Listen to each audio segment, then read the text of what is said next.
সাধারণত এই ধরনের ফ্লিপ বা ফোল্ডেবল ডিভাইসের প্রতি আমাদের অন্যরকম একটা আকর্ষণ থাকে, রাইট? তো আজকে আমরা কথা বলতে যাচ্ছি Oppo Find N2 ফ্লিপ নিয়ে। এই ফোনটার স্পেশালিটি বেশ কিছু জায়গায় আছে। এইভাবে আপনি ভাঁজ করতে পারবেন, খুলতে পারবেন, আরও অনেক কিছুই রয়েছে স্মার্টফোনের মাঝে। আই হোপ অনেক বেশি ইন্টারেস্টিং হতে যাচ্ছে।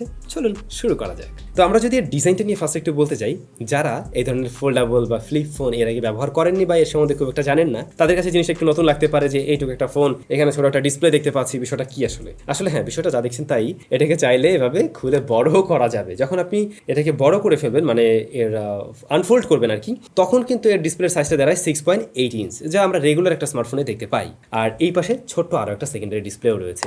স্মার্টফোনটি যখন কিনা আনফোল্ডেড অবস্থা থাকে তখন এর থিকনেস দাঁড়ায় 7.5 মিলিমিটার, এবং যখন কিনা এটাকে ফোল্ড করে ফেলবেন তখন এর থিকনেস দাঁড়ায় 16 মিলিমিটার। এর ওজন 191 গ্রাম। তো এর যে বডি ফ্রেমটা মূলত মেটাল দিয়ে তৈরি, অ্যালয় জিঙ্ক দিয়ে তৈরি। রিয়ার প্যানেলটাতে প্লাস্টিক ব্যবহার হয়েছে, যদিও এটা গ্লাসের মতো একটা ফিল দেবে বা গ্লাস্টিক টাইপের একটা ফিল দেয়। এটা আসলে ফ্লেক্সিবল ডিসপ্লে, দ্যাটস ওয়াই এটা ফোল্ড হয়। এবং এই ডিসপ্লের পাশে আমরা একটা বাম্পারের মতো অংশ লক্ষ্য করছি। রেগুলার স্মার্টফোনগুলোতে কিন্তু আমরা এই ধরনের উঁচু অংশটা দেখি না, এই যে সাইড এরিয়া বা বেজেল এরিয়া, এটা কিন্তু হালকা একটু উঁচু করে দেওয়া হয়েছে, যাতে করে আপনি এভাবে ফোল্ড করে ফেললেও কোনো ধরনের স্ক্র্যাচ না বসে বা ডিসপ্লেতে কোনো ধরনের ইস্যু না হয়। তবে একটা ভালো বিষয় লক্ষ্য করুন, আমরা এর আগে স্যামসাং এর ফোল্ডেবল ডিভাইস দেখেছি, ফোল্ড করার পরেও হালকা একটু ফাঁকা থাকে, বাট এইটা মোটামুটি বলা যায় কোনো ধরনের ফাঁকা নেই। হয়তো একটা চুল যেতে পারে, নাও যেতে পারে, মানে দেখা যায় না বললেই চলে। তো এর যে হিন্স মেকানিজম, এটা মোটামুটি একটা মানে প্রিমিয়াম ফিলি আপনাকে দিবে। বাট এটা আসলে শুধুমাত্র আমি দেখলাম যদি কিনা আপনি এভাবে ল্যাপটপ মোডে রাখেন তখন বেশ ভালোভাবে দাঁড়িয়ে থাকে, কিন্তু এই যে এইটুকু যদি নিয়ে আসেন তখন ওই যে একটু চাপ পড়লেই বা একটু মানে ঝাঁকি লাগলো এটা নিচ দিকে চলে আসছিল। এখানে মেকানিজমটা এমনভাবে করতে পারতো যে আমি যে কোনো পজিশনে চাইলে এটাকে যাতে রাখতে পারি, যদিও সেটার প্রয়োজন যে খুব বেশি আছে এমন না, এরকম পজিশনে রেখে আপনি কোনো কাজও করতে পারবেন না, বাট সেটা করলে করা যেত, যেহেতু আমরা অন্যান্য ডিভাইসগুলোতে এই বিষয়গুলো লক্ষ্য করছিলাম। এর বাইরে এই হিন্স মেকানিজম আমার কাছে মোটামুটি বেশ শক্তপোক্তই মনে হয়েছে, এবং আমি যতটুকু জানি ওপো এটাকে 4 লক্ষ বার ফোল্ড আনফোল্ড করেও চেক করেছে তাদের ল্যাবে, এবং তাতে কিন্তু কোনো ধরনের সমস্যা হয়নি। নর্মাল চোখে বা খালি চোখে সিরিয়াসলি এর ক্রিজ আপনি বুঝবেন না, ইভেন সাদা কালার থাকলেও আর অন্য কালার থাকলে তো তেমনটা দেখা যায়ই না। বাট হ্যাঁ, স্টিল এখানে হালকা ক্রিজ আছে, কিন্তু সেটা অন্যান্য ফোল্ডেবল ডিভাইসের সাথে কম্পেয়ার করতে গেলে অবশ্যই এই জায়গাতে এগিয়ে থাকছে। বলছিলাম ডিসপ্লেটার সাইজ হলো 6.8 ইঞ্চ। এটা মূলত ফুল এইচডি প্লাস রেজুলেশনের। এটা এলটিপিও টেকনোলজির একটি panel, AMOLED panel, 120 hertz high refresh rate, HDR10 প্লাসের সাপোর্ট থাকছে এখানে, এবং এটা 1600 নিট পর্যন্ত পিক ব্রাইটনেস দিতে পারে। তো ব্রাইটনেসটাও কিন্তু বেশ ভালোই আমরা দেখছি, ডিরেক্ট সানলাইটেও এটা দেখা যাচ্ছিল। এই ধরনের ডিসপ্লেগুলোতে খুব সহজেই ফিঙ্গারপ্রিন্ট বসে যায়, তো একটু মাঝে মধ্যে ক্লিন করে নিতে হবে আর কি। যখন এই ডিসপ্লেটাকে আমরা ফোল্ড আনফোল্ড করছিলাম তখন এই যে ভাঁজের অংশটাতে কোনো ধরনের কালার শিফটিং করে কিনা বা কালার চেঞ্জ হয় কিনা, এখানে আমরা সে ধরনের কোনো বিষয় খেয়াল করিনি, একদম অ্যাকুরেট কালারটাই দিতে পারছিল। এই ডিসপ্লেটা খুবই কন্ট্রাস্টি, কালারফুল, এবং 120 হার্টজ আমরা দেখছি ঠিকঠাকভাবে পুশ করতে পারছে। ডিসপ্লে নিয়ে আমি সন্তুষ্ট আছি। তবে এটাতে সেকেন্ডারি আরও একটি ডিসপ্লে রয়েছে, এবং এই ডিসপ্লেটা হলো এই যে বাইরের সাইডে আপনারা পেয়ে যাবেন ক্যামেরার পাশে। এই ডিসপ্লের সাইজ হলো 3.26 ইঞ্চ, যা মূলত অ্যামোলেড প্যানেল। এখানে আবার প্রোটেকশন রয়েছে কর্নিং গরিলা গ্লাস 5 এর। এর রেজুলেশন 382x720। এটা 900 নিট পিক ব্রাইটনেস দিতে পারে। 900 নিট পিক ব্রাইটনেসও একদমই কম না, তবে অবশ্যই ভিতরেরটা আরো বেশি ব্রাইট। সো প্রশ্ন হলো এই ডিসপ্লেটা কোন কাজে আমার লাগবে? এই ডিসপ্লেটা আপনার অবশ্যই কাজে লাগবে। দেখুন, এটা হলো একটা ফ্লিপ ফোন, তো আপনি এভাবে ছোট করে রাখবেন, খুব স্বাভাবিক। এটা আপনি বড় করে এভাবে রেখে নিশ্চয়ই কোনো ব্যাগেও রাখবেন না, নিশ্চয়ই কোনো পকেটেও রাখবেন না। তো এবারে যদি কোনো একটা নোটিফিকেশন চলে আসে সেটা কিন্তু আপনি ছোট ডিসপ্লেতে দেখতে পাচ্ছেন। ইভেন কোনো কল আসলে সেটা আপনি এখান থেকেও রিসিভ করতে পারছেন। এখানে ডায়ালার রয়েছে, এখান থেকে আপনি ডায়াল করতে পারবেন, এবং অবশ্যই এর যে মেইন ক্যামেরা দিয়ে আপনি সেলফি তুলতে পারছেন। তার মানে কি, একদম হাই রেজুলেশনে আপনি এখন সেলফি তুলতে পারবেন, ভ্লগিং করতে পারবেন। এছাড়াও থার্ড পার্টি অ্যাপসের থ্রুতে এই ছোট অ্যাপ্লিকেশনটাতে আপনি অন্য অ্যাপসগুলো ব্যবহার করতে পারবেন বা অন্য ফাংশনে যেতে পারবেন।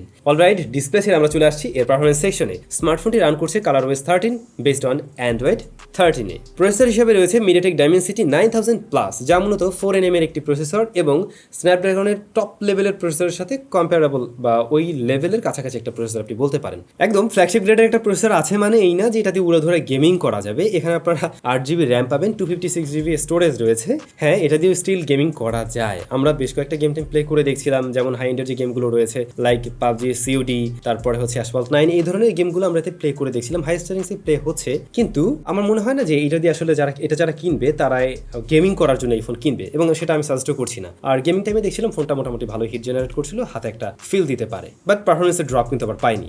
এছাড়া রেগুলার কাজবাজ কিন্তু খুব ভালোভাবে হ্যান্ডেল করতে পারছে স্মার্টফোন। আর এমনিতেও ColorOS আগের থেকে কিন্তু অনেকটাই ম্যাচিউর, এবং এখানে অনেক ফিচার্স রয়েছে, অনেক কাস্টমাইজেশনের সুযোগ আছে, আর খুব যে ভারী মানে একদম হিজিবিজি করে রাখা হয়েছে এমনও না, বেশ ক্লিন একটা ইউআই বলা যায় এখন। তো ক্যামেরার কি অবস্থা? রিয়ারের যে মেইন শুটার তা 50 মেগাপিক্সেলের সাথে 8 মেগাপিক্সেল একটা আলট্রাওয়াইড শুটার রয়েছে। মেইন ক্যামেরায় ভিডিও রেকর্ড করা যায় 4K 30 fps এ, আর ফ্রন্ট ফেসিং ক্যামেরা হলো গিয়ে 32 মেগাপিক্সেলের। তো ডিজাইনের ক্ষেত্রে একটা বিষয় বলা উচিত ছিল, এই যে ওপ্পোর পাশে, ওপ্পোর ব্র্যান্ডিং এর পাশে কিন্তু আমরা হ্যাসেলব্লাড দেখছি, মূলত হ্যাসেলব্লাডের সাথে ওপ্পো কোলাবোরেশন করছে, আপনারা জানেন। তো আমরা একদম নর্মাল ক্যামেরা ছবি তুলি ডে লাইটে, যেমনটা দেখছেন ছবিতে কিন্তু ভালোই শার্পনেস ডিটেল ধরে রাখতে পারছে। কালার একুরেসি একদম একুরেট না, এখানে আমরা একটু বুস্টেড কালার পাই, যা ম্যাক্সিমাম মানুষের কাছে হয়তো ভালো লাগবে।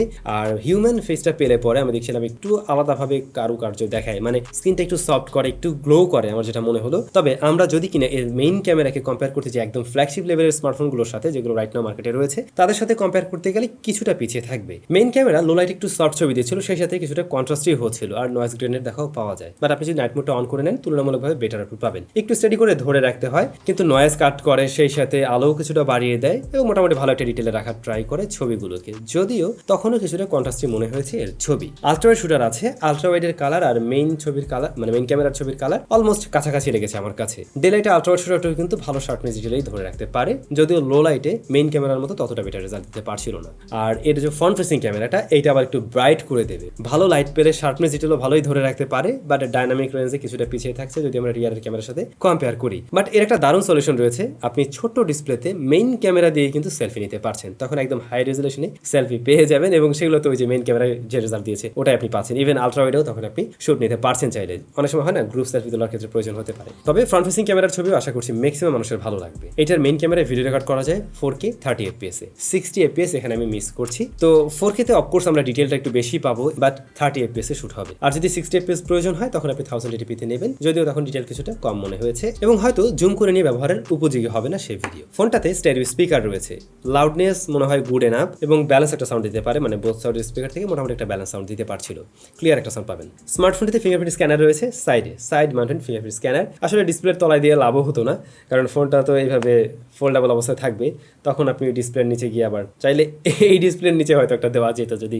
দেওয়ার হতো, হয়তো আমরা নেক্সট টাইম কখনো বা নেক্সট জেনারেশনে হয়তো আমরা দেখবো। তো এই যে এত কিছু সব কিছুকে চালানোর জন্য এর মাঝে ব্যাটারি রয়েছে 4300 mAh এর, এটাও কিন্তু এই স্মার্টফোনের জন্য দারুণ একটা বিষয়। স্যামসাং এর লেটেস্ট ডিভাইসটাতেও কিন্তু এত বড় ব্যাটারি নেই, তো সেই জায়গায় উনি এগিয়ে আছেন, ব্যাটারি ব্যাকআপটাও ভালো পাওয়া যাবে। এই স্মার্টফোনটাকে একদিন ব্যবহার করা যায়, ইভেন 120 Hz অন রেখেও। আর এর বক্স আপনারা পেয়ে যাবেন 67 ওয়াটের চার্জার, যদিও এই স্মার্টফোনটা সাপোর্টই করে 44 ওয়াট। জানি না বক্সে কেন এত বড় চার্জার দিল। তো এই চার্জারটা দিয়ে এই স্মার্টফোনকে খুব দ্রুত সময় চার্জ করে নিতে পারছেন। এইখানেও কিন্তু স্যামসাং এর থেকে একটু এগিয়ে আছে, স্যামসাং এর বক্সে কোনো চার্জারই নেই, যেটা আপনাকে আলাদা কিনতে হবে আর কি।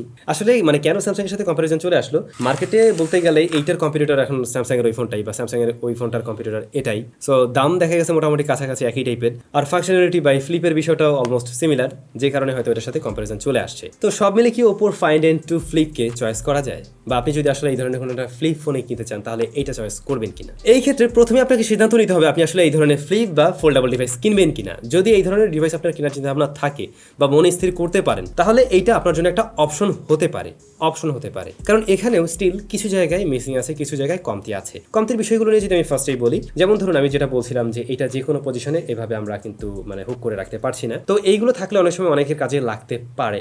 তারপরে হচ্ছে গিয়ে এইটার যেহেতু একটা ফ্লিপ ফোন বা ফোল্ডেবল ডিভাইস, এমন কিছু অ্যাপস আছে যেগুলো আপনি চাইলে এই যে এরকম ল্যাপটপ মোডে রেখে ব্যবহার করতে পারবেন, যে বিষয়গুলো কিন্তু আসলে এর অ্যাপসের মাঝে আমরা এখনো পাইনি ওইভাবে, বা সেই ধরনের সুযোগ সুবিধা কম রয়েছে। এই সুযোগ সুবিধাগুলো আবার আমরা হয়তো স্যামসাং এর স্মার্টফোনে অলরেডি দেখছি, যদিও ওপোর এই ফোনটা তাদের একদম প্রথম ফোন, মানে এই ধরনের ফ্লিপ মার্কেটে তারা প্রথম, তাদের হাতে সময় আছে, করতে পারবে, এটা ট্রু। তারপর দেখুন এটার যে ব্যাক শেলটা, এটা কিন্তু প্লাস্টিক দিয়ে তৈরি, এটা যদি আসলে গ্লাস হতো তাহলে এর প্রিমিয়ামনেস অবশ্যই আরেকটু বেড়ে যেত। এরকম কিছু বিষয়াদি আছে, তবে ভালো জায়গাও অনেক, ভালো জায়গাটা একটু বেশি। যেমন ধরুন এই যে বড় ডিসপ্লেটা থাকাতে আপনি এখন আরো বেশি ফ্লেক্সিবিলিটি পাচ্ছেন, আরো বেশি সুযোগ সুবিধা পাবেন, দেন এটাতে ব্যাটারি ব্যাকআপ বেশি পাওয়া যাবে যদি কিনা আমরা স্যামসাং এর সাথে কম্পেয়ার করতে যাই, এরকম বা ফ্লিপ মার্কেটের অন্যান্য স্মার্টফোনের সাথে যদি কিনা আমরা কম্পেয়ার করতে যাই।